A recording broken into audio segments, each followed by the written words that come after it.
আঘোণত ন খোৱা বুলি হাঁহ এসাঁজ সকলোৱে প্ৰায় খায়েই। বৌলক আজি চাওঁ মোৰ আখলৰ পৰা হাঁহে কোমোৰা এসাঁজ। অলপমান তেল দি লৈ তাতে পিঁয়াজখিনি ভাজি ল'ম। যিহেতু হাঁহত তেল থাকেই সেইকাৰণে তেল পৰিমাণ একেবাৰে কম দিছোঁ।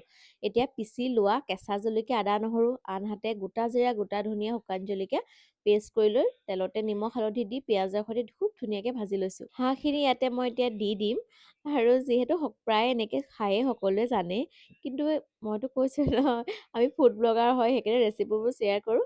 আপোনালোককো মইনো কেনেকৈ বনাইছোঁ তাকে দেখাই আছোঁ। বাৰু কাতি মাহত হাঁহ খোৱা নিয়ম এটা বা পৰম্পৰা বুলি আমাৰ পূৰ্বপুৰুষসকলে কৈ যায় ন, কিন্তু আঘোণত আমাৰ ঘৰে ঘৰে প্ৰায় নখোৱা হয়। সেইটো হেতুকে আঘোণতো মানুহে প্ৰায় খায়েই। আমাৰ অসমখন ইমানেই খাদ্যৰ চহকী, যিহেতু প্ৰতিটো ছিজনতে ইমান ধুনীয়া ধুনীয়া বস্তু ওলায়, যিটো নেকি সোৱাদটো মানে ইটো মাহ ছিজনতকৈ সিটো ছিজনত বেছিহে ভাল হয়। বাৰু হাঁহ বা ছাগলী বনালে এনেকৈ গোটা নহৰু দিয়া অভ্যাস আছে নেকি বাৰু কাৰোবাৰ? কমেণ্ট কৰি জনাব দেই, মোৰতো থাকিবই আৰু মাংসখিনি আধাতকৈ বেছি সিজোৱাৰ পিছত মই ডাঙৰ ডাঙৰকৈ দি দিছোঁ কোমোৰাখিনি।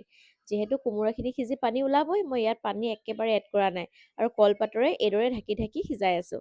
আৰু এয়া চাওক মাংসখিনি প্ৰায় সিজিয়ে গৈছে 80%।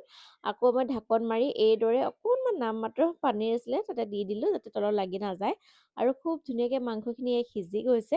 আৰু মাংস কালাৰটো যেতিয়া ঠাণ্ডা হ'ব তেতিয়া বেছি ধুনীয়া হৈ গৈ থাকিব। অকণমান গৰম মছলা দি দিলোঁ আৰু চাওকচোন এয়া মাংস আমাৰ হৈয়ে গৈছে। ভাল লাগিল।